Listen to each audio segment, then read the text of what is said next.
怒ってる。ファニーが怒ってる。ごめんなさいって謝らなきゃ。許してくださいって。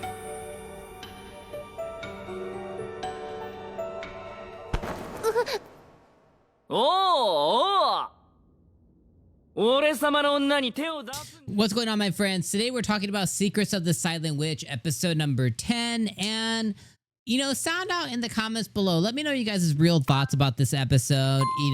Glaze it, be super negative about it. Just whatever your real thoughts about this episode were, let me know in the comments. Now, for me personally, when it comes to episode number 10, the episode can be summed up as this. Monica went to school before she became one of the 7 sages. She made her first friend ever. That first friend, one of his dreams were to get into the 7 sages. He heavily helped Monica against bullying, but then also became her friend and also gave her tips and tricks, which she was just able to process and had more brain power than him, period blank. Because of her accomplishments with his help, she was able to become a 7th sage. Of course, he was a big dickwad, douchebag, D-weed, and he took his aggression and frustration that he was a piece of shit and couldn't actually make his dream happen out on Monica, made her cry, and they just basically disregarded their whole friendship because, again, he was a big douchebag whose pride got hurt because he couldn't make the same accomplishments as she could. Even though he knew that she was sincere, again, he still decided to be a dickweed. That's really what ended up happening. And now, because of the chess tournament, Monica's fear, because she has to play against this university that she went to before, her fear that she's going to run into this dude, and of course, she does.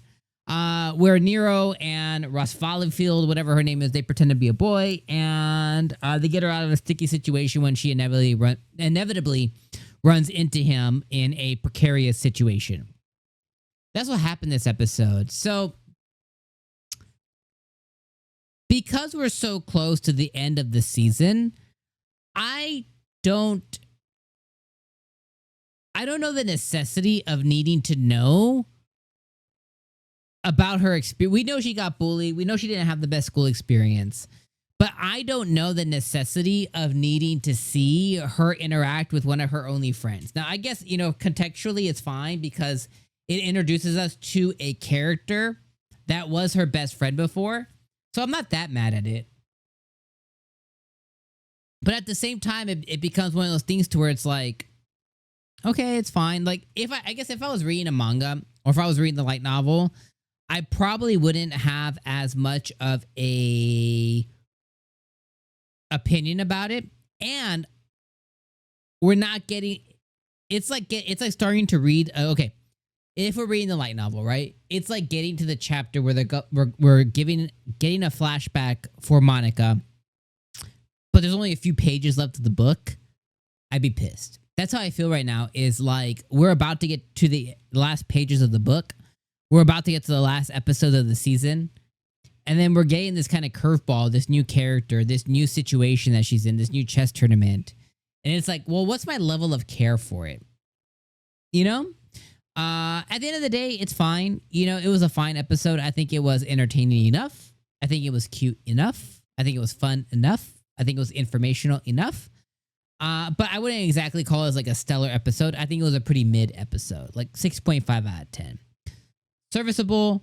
And I think in the grand scheme of things, and I say this for dozens of anime, there's a big difference seasonally watching a video or seasonally watching an anime and then singularly watching that seasonal anime week after week. When you're able to watch a seasonal anime all in one shot, right? If we were able to watch episode 1 through 13 together, whatever, let's say we started it tomorrow, we could probably get through all 13 episodes tomorrow. And we're going to do it in a 3-4 hour shot, right? I start watching it at 10 a.m. I'm done by call it 3 o'clock because I stepped away to eat or take a doo-doo or something. You know what I mean?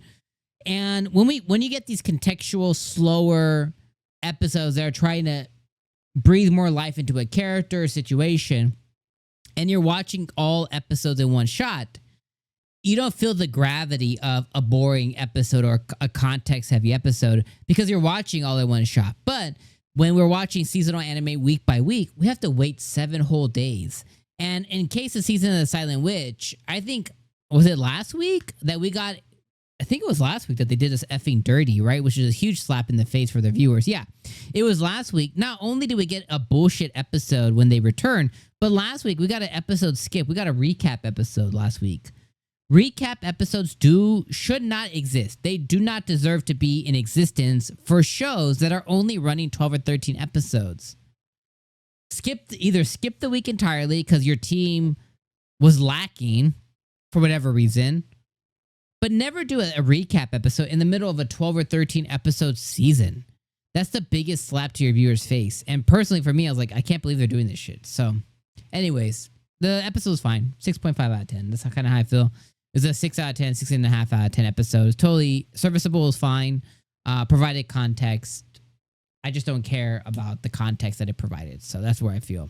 So I'll be a little bit harsh this week, but overall, I still love this show. I think this week just kind of sucked. All right. Let me know your thoughts in the comments. I'll see you guys next week. Peace out.